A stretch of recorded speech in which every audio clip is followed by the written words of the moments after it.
Hydrogen bomb आ रहा है। सुना है एटम बम का नाम? एटम बम से बड़ा हाइड्रोजन बम होता है। राहुल गांधी ने कल बिहार की धरती से बीजेपी को हाइड्रोजन बम फोड़ने की बात कही। उन्होंने कहा था, बीजेपी सुन लो, एटम बम से बड़ा है हाइड्रोजन बम, अब तैयार हो जाओ, हाइड्रोजन बम आ रहा है।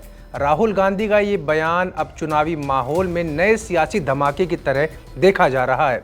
ऐसे में सवाल ये है, राहुल गांधी के हाथ ऐसा क्या लगा है जो एटम बम के बाद अब राहुल सीधा हाइड्रोजन बम पर आ गए हैं। नमस्कार, मैं हूं आर्यन शुक्ला और आप देख रहे हैं न्यूज़ 24 बिहार झारखंड का डिजिटल प्लेटफॉर्म। बिहार की जमीन से राहुल ने बीजेपी पर जमकर निशाना साधा। उन्होंने कहा कि एटम बम से बड़ा है हाइड्रोजन बम, अब तैयार हो जाओ, हाइड्रोजन बम आ रहा है। सुनिए राहुल ने बीजेपी को लेकर क्या क्या कहा। एटम बम का नाम सुना आपने?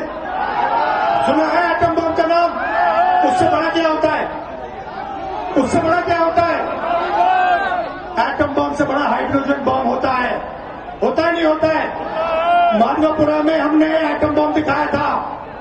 बीजेपी के लोगों, तैयार हो जाओ, हाइड्रोजन बम आ रहा है। हाइड्रोजन बम आ रहा है। इसके बाद बीजेपी ने भी राहुल को जवाब देते हुए कहा कि एटम बम और हाइड्रोजन बम का चुनाव से क्या संबंध है। साथ ही बीजेपी नेता रविशंकर प्रसाद ने राहुल से सवाल भी किया। उन्होंने पूछा, आप खुद तो इतना हल्का क्यों बना रहे हैं? अब ये तो बात हुई राहुल के बयान के बारे में, लेकिन राहुल ने अपने बयान से हाइड्रोजन बम का जिक्र क्यों किया? आखिर क्या होता है हाइड्रोजन बम?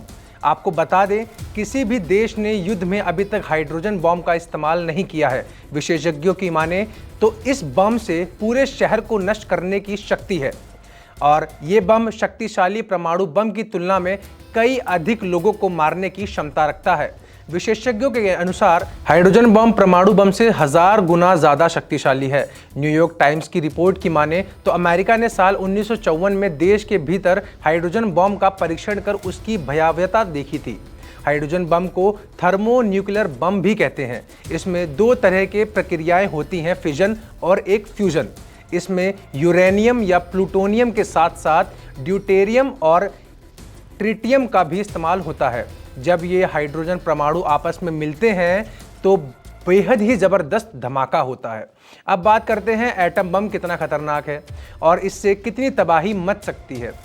आपको बता दें कि 1945 में दूसरे विश्व युद्ध के दौरान अमेरिका ने हिरोशिमा पर दुनिया का पहला परमाणु बम गिराया था और उसके 3 दिन बाद ही नागासाकी को भी परमाणु बम से दहला दिया था। इस परमाणु हमले में जापान में करीब 2 लाख से ज़्यादा लोगों की मौत हुई थी। इन दोनों शहरों पर परमाणु हमले के बाद जापान आत्मसमर्पण पर मजबूर हो गया था।